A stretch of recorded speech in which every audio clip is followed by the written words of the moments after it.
दिल्ली से जुड़ी बड़ी खबर की, जहां पर बीजेपी राष्ट्रीय अध्यक्ष जेपी नड्डा के आवास पर बैठक है और बिहार कोर कमेटी की ये बैठक है और कई महीनों में ये बैठक अहम मानी जा रही है।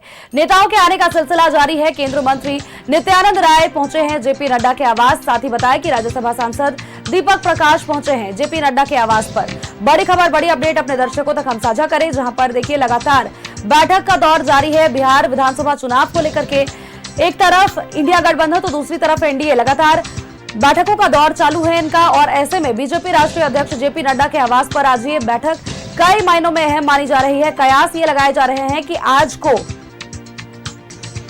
शाम तक सीट शेयरिंग की घोषणा हो सकती है। किस पार्टी को कितनी सीट मिले हैं, किस दल को कितनी सीट मिली है, इस बात की घोषणा हो सकती है। प्रत्याशियों के नाम की भी जल्द घोषणा हो सकती है। बताएं आपको कि नामांकन की प्रक्रिया शुरू हो चुकी है।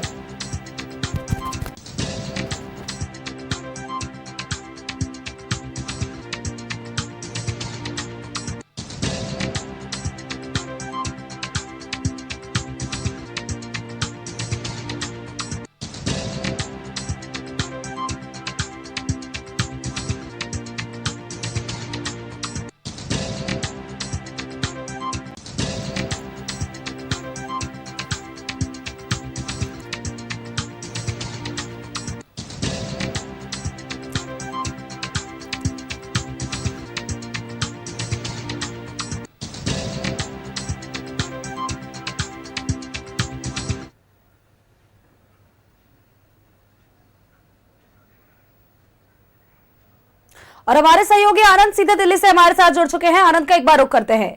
आनंद, लगातार देखिए बिहार विधानसभा चुनाव को लेकर के बैठकों का दौर जारी है, सरगर्मी तेज हो चुकी है और ऐसे में राजनीतिक गलियारों में हलचल और भी ज्यादा तेज हो चुकी है। बीजेपी राष्ट्रीय अध्यक्ष जेपी नड्डा के आवास पर आज बैठक है और लगातार देखिए नेताओं के आने का सिलसिला जारी है। अभी तक 2 लोगों के नाम सामने आ पाए हैं। केंद्रीय मंत्री नित्यानंद राय वहां पर पहुंचे हैं, साथ ही राज्यसभा सांसद दीपक प्रकाश वहां पर पहुंचे हैं। अभी फिलहाल वहां पर क्या कुछ स्थिति है?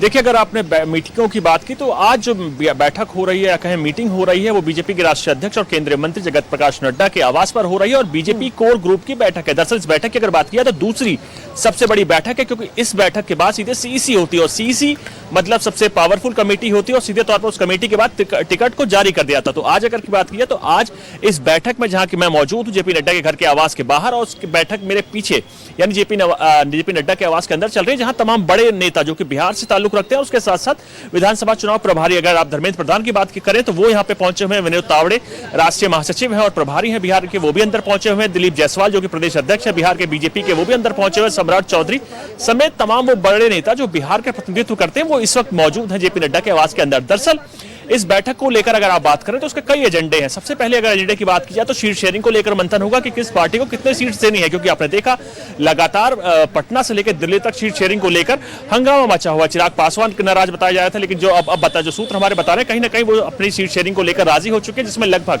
26 के आसपास सीटें उनको दी जानी है।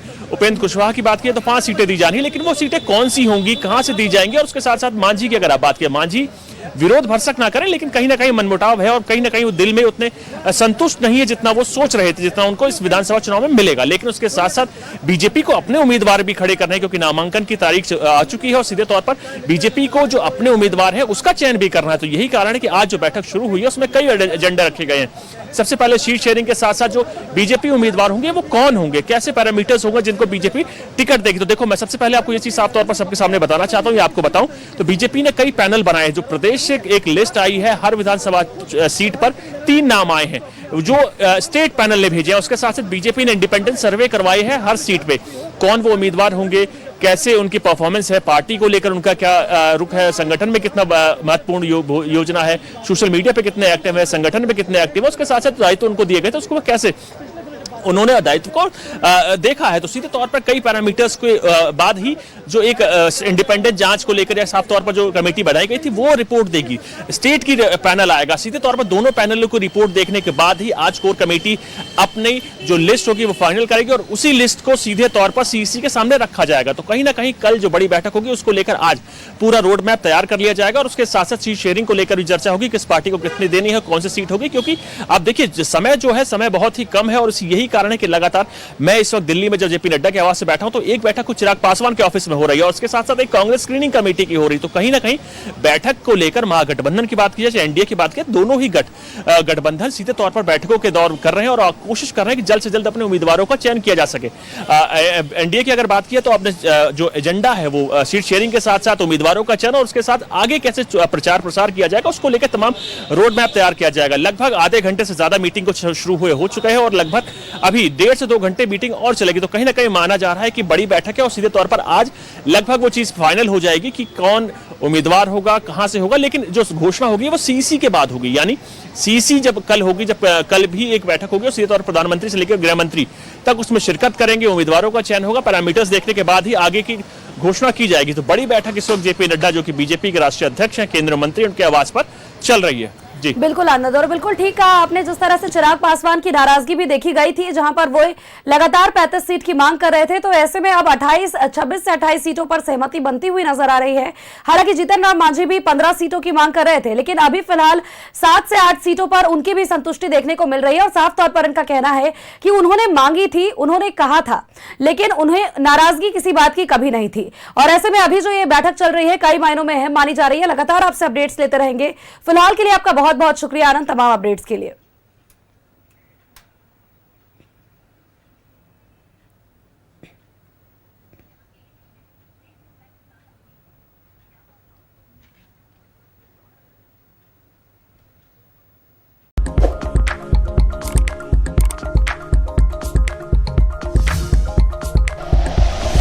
Like and share videos, subscribe करें हमारा चैनल और प्रेस करें बेल आइकॉन। न्यूज़ 11 भारत, सच है तो दिखेगा।